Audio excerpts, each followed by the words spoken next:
सभी बच्चे एक क्वेश्चन बार बार पूछते हैं और बार बार इस चीज को लेकर के जो है परेशान रहते हैं कि इस चैप्टर से न्यूमेरिकल्स आएंगे और न्यूमेरिकल्स आएंगे तो कैसे आएंगे, कौन सा चैप्टर सबसे ज्यादा इंपॉर्टेंट है न्यूमेरिकल के लिए। तो आपको आज समझ लेना है, अच्छे तरीके से जान लेना है कि किस किस चैप्टर के न्यूमेरिकल्स पे आपको प्रैक्टिस करना है और किस तरह के क्वेश्चन पे प्रैक्टिस करना है। हेलो दोस्तों, क्या हाल चाल। उम्मीद करते हैं आप लोग जो है अपनी बोर्ड की तैयारी जबरदस्त तरीके से कर रहे होंगे। और सबसे इंपॉर्टेंट बात, सभी बच्चे एक क्वेश्चन बार बार पूछते हैं और बार बार इस चीज को लेकर के जो है परेशान रहते हैं कि सर किस चैप्टर से न्यूमेरिकल्स आएंगे, क्योंकि आप सभी बच्चे जो अकाउंटेंसी लगाना चाहते हैं, जो न्यूमेरिकल्स करना चाहते हैं, उन्हें प्रैक्टिस करना है, उन्हें उन क्वेश्चन पे ही प्रैक्टिस करना है जो एग्जाम में आ सकते हैं। ऐसे क्वेश्चन पे प्रैक्टिस नहीं करना चाहते हैं क्योंकि अब समय बहुत ही कम है, जनवरी चल रहा है। ऐसा क्वेश्चन आप नहीं लगाना चाहते हैं जो बोर्ड में ना आए, जो आपके समय को बेमतलब का बर्बाद कर जाए। इसीलिए आप लोगों के बार बार क्वेश्चन आते हैं कि सर किस चैप्टर से न्यूमेरिकल्स आएंगे और न्यूमेरिकल्स आएंगे तो कैसे आएंगे, कौन सा चैप्टर सबसे ज्यादा इंपॉर्टेंट है न्यूमेरिकल के लिए। तो आज की इस वीडियो में हम लोग इसी की बात करने जा रहे हैं कि आपके कौन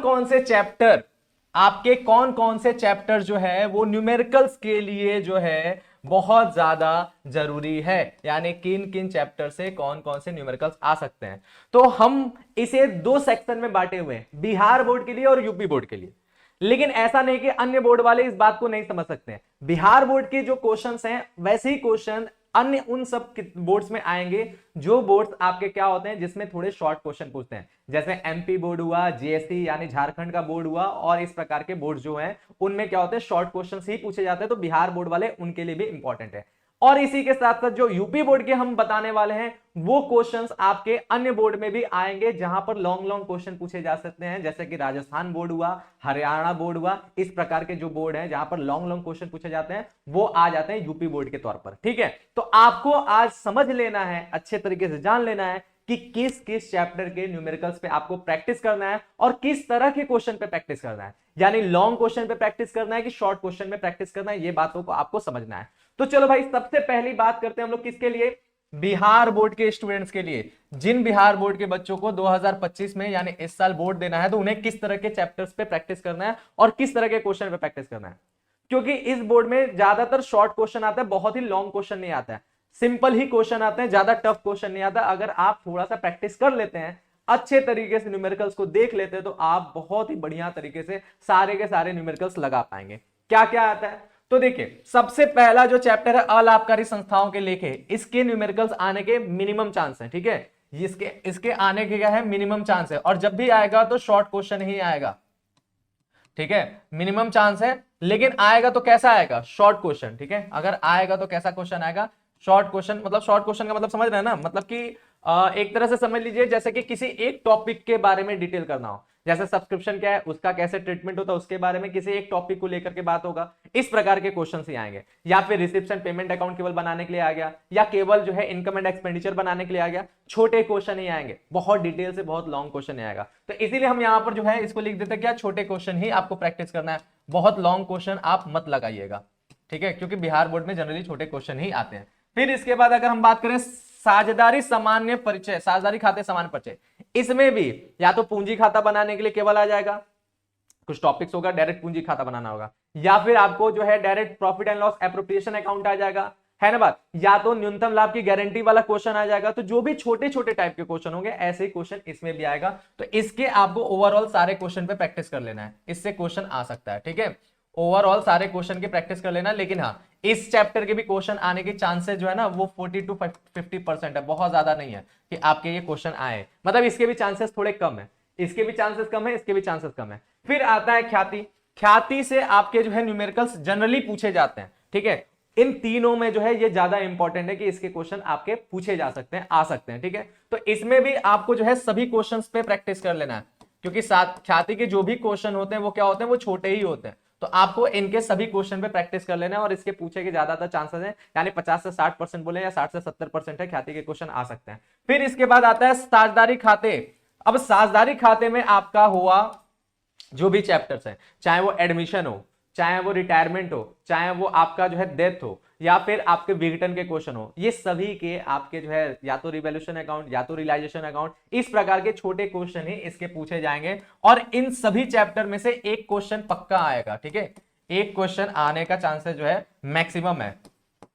एक क्वेश्चन जो है, एक क्वेश्चन अवश्य पूछे जाएंगे, ठीक है। अब इसके जो है मैक्सिमम चांस है, ठीक है, मैक्सिमम। अभी तक जो थे इनमें से जो है ऑप्शन है कि इन तीनों में से शायद एक आ जाए, इन तीनों चैप्टर में शायद एक क्वेश्चन आ जाए, लेकिन इधर जो साझेदारी खाते हैं, चाहे वो एडमिशन की बात हो, रिटायरमेंट की बात हो, डेथ की बात हो, या फिर आपका किसकी बात हो, या तो विघटन की बात हो, ठीक है, डिसोल्यूशन की, इन सब में से एक क्वेश्चन पक्का आने के चांसेस हैं, यानी मैक्सिमम चांसेस है, 80 to 90% बोले, ठीक है, ये आएगा। फिर इसके बाद होता है कंपनी खाते अंश, ये 100% इसको भी बोल सकते हैं, ये भी आपका मैक्सिमम चांस है कि इसका भी एक क्वेश्चन पक्का आएगा। बात समझे, इसका भी जो है एक क्वेश्चन आपका अवश्य रूप से आएगा, यानी ये भी बहुत हद तक चांस है कि ये आएगा। कितना, तो वही 80 to 90% बोलने की ये भी आने के चांसेस हैं। तो ये दोनों चैप्टर हो गए। इसके पहले के सब ऑप्शनल है कि इनमें से शायद एक है, लेकिन यहां से आप जो है ना ये 100% वाली बात हो गए। और ये तो खासकर 100% है कि इससे क्वेश्चन पूछा ही पूछा जाएगा, 100% ही मान लीजिए। शेयर का ऐसा होता ही नहीं है, आप देखेंगे कई सालों के पेपर उठा के हर बार शेयर के क्वेश्चन आते हैं। तो आपको शेयर के क्वेश्चन पक्का लगाने हैं। कैसे लगाने हैं, बहुत लॉन्ग क्वेश्चन में मत जाइएगा, छोटे क्वेश्चन तक ही प्रैक्टिस कीजिएगा, क्योंकि ब्रैकेट में हमने यहाँ पे लिख दिया है कि कैसे क्वेश्चन आएंगे, छोटे क्वेश्चन ही आएंगे। फिर इसके बाद आता है कंपनी खाते ऋण पत्र, इसके क्वेश्चन आने के बहुत ही मिनिमम चांस है, इसके आने के चांसेस क्या है, बहुत ही मिनिमम है। और यहां पर क्या है, यहां भी आपको छोटे क्वेश्चन ही प्रैक्टिस करने हैं। तो जो 100% वाले हैं, जिसके आने के अवश्य चांसेस हैं, उनको आप ज्यादा प्रैक्टिस कीजिएगा। जो ऑप्शनल है उस पर थोड़ा सा प्रैक्टिस कीजिएगा, और जो मिनिमम चांसेस जिसका लिख रहे हैं उनमें आपको थोड़ा कम प्रैक्टिस करना है, उसमें बहुत ज्यादा नहीं जाकर के प्रैक्टिस करना है। और फिर आता है आपका अनुपात विश्लेषण और रोकड़ प्रवाह विवरण, ये दो चैप्टर, ठीक है। तो अनुपात विश्लेषण, इसके क्वेश्चन भी आने के लगभग 60 to 70% चांसेस है, और बोल सकते हैं कि ज्यादातर चांसेस है। तो इसके सभी प्रकार के क्वेश्चन पे प्रैक्टिस कर लीजिएगा, और इसमें ज्यादातर क्वेश्चन छोटे ही होते हैं, लॉन्ग क्वेश्चन नहीं होते। तो ये चैप्टर आपको बहुत अच्छे तरीके से पढ़ना है, इसमें से क्वेश्चन आ सकता है, और जब भी आएगा छोटा ही क्वेश्चन इसमें होता ही है। और रोकड़ प्रवाह विवरण, इसके भी क्वेश्चन आने के जो है ना लगभग ज्यादा से ज्यादा चांसेस हैं। तो 80 to 90% यहां भी बोल सकते हैं कि इसके भी चांसेस है। तो आप इसको भी जो है ना, इसको भी मान लीजिए कि ये भी आएगा, ठीक है, ये भी आएगा। तो इसके भी चांसेस आपका बहुत ज्यादा है। तो इन सभी क्वेश्चंस को आपको प्रैक्टिस कर लेना है, ये सभी चैप्टर्स में। सबसे पहले आपको कौन सा प्रैक्टिस करना है, सबसे पहले आप शेयर को अच्छे तरीके से प्रैक्टिस कीजिए। फिर आपको कौन सा प्रैक्टिस करना है, फिर आपको जो है ये अनुपात विश्लेषण, इसे अच्छे से प्रैक्टिस कीजिए, ठीक है। फिर आपको कौन सा प्रैक्टिस करना है, फिर आपको जो है रोकड़ प्रवाह विवरण को अच्छे से प्रैक्टिस कीजिए। बात समझे जो बता रहे हैं, पहले शेयर को, फिर अनुपात विश्लेषण, फिर रोकड़ प्रवाह विवरण, इनको बहुत अच्छे से जब लगा लेंगे तो फिर इसके बाद ऊपर के लगाइए। फिर आपको जो है अलाभकारी संस्था और जो है साझेदारी खाता और ख्याति, इन तीनों को आपको जो है बहुत अच्छे तरीके से लगा लेना है, ठीक है। और जब इतना आपका लग गया तो फिर जाकर आपको ऋणपत्र और साझेदारी, इन चैप्टर्स को देखना है। बात समझे। अब इसको हमने बोला है अवश्य, लेकिन हमने क्या बोला है, इसको सबसे लास्ट में प्रैक्टिस करिए। क्यों, क्योंकि इसमें 3-4 चैप्टर का समावेश है, 3-4 चैप्टर लगाना है। तो आप क्या करेंगे, आपको इस प्रकार से लगाना है कि पहले आप जो है ऐसे ही क्वेश्चंस को लगाइए जिसमें आपका 100% हो जाए। तो सबसे आखिरी में जाकर के आपको एडमिशन, रिटायरमेंट, डेथ और डिसोल्यूशन पढ़ना है, सबसे आखिरी में एकदम एग्जाम के पास। उससे पहले तक आप इन सभी चीजों को अच्छे तरीके से एकदम तैयार कर लीजिए, एकदम मजबूत कर लीजिए। तो सबसे आखिरी में आपको यह काम करना है, ठीक बात।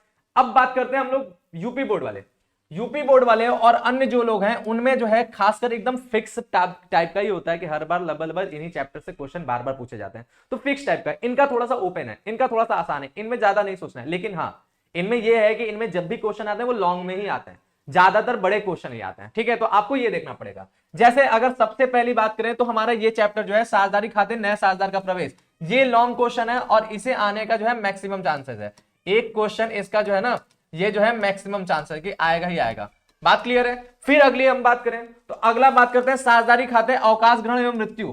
अब इसके आने के चांसेस जो है ना 50-50 होते हैं, ठीक है। इसके आने के चांसेस क्या है, 50% है कि ये आएगा कि नहीं आएगा। और याद रखिएगा इसमें जितने क्वेश्चन है सब लॉन्ग की बात है। जब भी क्वेश्चन आएगा लॉन्ग क्वेश्चन आएगा, शॉर्ट क्वेश्चन इसमें नहीं पूछा जाता। बात क्लियर है। तो इसके चांसेस 50% है कि ये आएगा कि नहीं आएगा। तो कभी आ भी सकता है, कभी नहीं भी आ सकता। सेम इसी तरह यहां पर जो है ये साझेदारी फर्म का विघटन, इसका भी 50% चांस है कि ये क्वेश्चन आएगा कि नहीं आएगा। लेकिन हाँ, ये एडमिशन, ये लगभग ओपन क्वेश्चन मान सकते हैं कि ये आता ही आता है। अगर एडमिशन नहीं आता है तो ही आपके इन दोनों में से कोई क्वेश्चन आएगा, ये नहीं आया तो इन दोनों में से कोई एक क्वेश्चन आएगा। तो इस वजह से आपको क्या करना है, सबसे पहले एडमिशन पे प्रैक्टिस कर लेना है, सभी तरह के क्वेश्चन उसके लगा लेना है, खासकर पूंजी के समायोजन तक। अच्छे तरीके से सारे तरीके के क्वेश्चन आप लगा लेंगे और उसके बाद जाके आप अवकाश ग्रहण और विघटन इन दोनों पे भी प्रैक्टिस कर लेंगे। विघटन का क्वेश्चन आसान ही आता है, बहुत हार्ड नहीं आता है। अवकाश ग्रहण का क्वेश्चन भी आपका जो है पूंजी के समायोजन तक ही आपको देखना है। और मृत्यु के क्वेश्चन आने की मिनिमम चांसेस है, बहुत ही कम चांसेस है कि मृत्यु का क्वेश्चन है।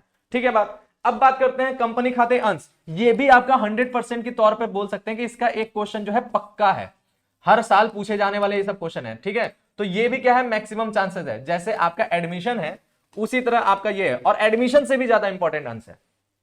जैसे एडमिशन में चांसेस है कि बाई चांस ना आए, लेकिन अंश जो है वो आता ही आता है, ऐसा टाइप का है। तो इसीलिए ये आपका मैक्सिमम चांसेस है। और उसके बाद हम बात करते हैं यदि ऋण पत्र का, तो ऋण पत्र के क्वेश्चन आने का वही 50% चांस है कि ये इसके क्वेश्चन बाई चांस पूछ लिया जाए, 50% चांस है कि शायद आ जाए। ठीक है, इसके साथ साथ अगर हम अगली बात करें तो क्या है, अनुपात विश्लेषण यानी लेखांकन अनुपात का, तो इसका भी क्वेश्चन आने का 50% चांस है। और फिर हम बात करते हैं रोकड़ प्रवाह विवरण का, तो इसके आने के जो है मैक्सिमम चांसेस है, वो भी कितना 80 to 90% चांस है कि इसका एक क्वेश्चन जो है आए। ठीक है, इसका एक क्वेश्चन जो आए।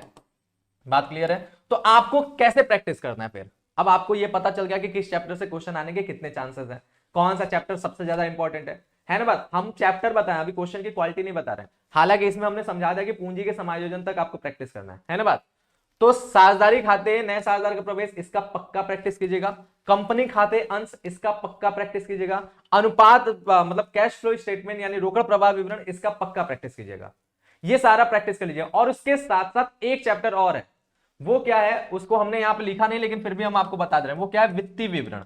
ठीक है, वित्तीय विवरण वाला जो चैप्टर है आपका, जिसमें आपको बैलेंस शीट, ठीक है, जिसमें आपको क्या करना है, जिसमें आपको बैलेंस शीट और लाभ हानि विवरण, ठीक है, यानी स्टेटमेंट ऑफ पीएल, इन दोनों का प्रारूप याद करना है। ठीक है, इसमें आपको क्या करना है, कंपनी का जो बैलेंस शीट होता है उसका प्रारूप आपको याद रखना है, क्योंकि कभी कभी डायरेक्ट प्रारूप बनाने के लिए बोल देता है, थ्योरी में भी आता है और न्यूमेरिकल में भी आ सकता है। ठीक है, तो बैलेंस शीट और स्टेटमेंट ऑफ पीएल, इन दोनों का प्रारूप भी आप याद कर लीजिएगा, आपका लॉन्ग पूरा एकदम अच्छे तरीके से हो जाएगा, कोई दिक्कत वाली बात नहीं है। अगर आप इतना पढ़ लेते ना तो भी आपका लॉन्ग पूरा का पूरा चारों आप बहुत अच्छे तरीके से कर लेंगे। और उसके साथ साथ बाकी जो 50% वाले जो चांसेस हैं उनको भी आप पहले 100% वाले को अच्छे तरीके से कर लेंगे, फिर 50% वाले को आप जो है लास्ट में एक बार देख लेंगे, उनके भी क्वेश्चंस लगा लेंगे, प्रैक्टिस कर लेंगे।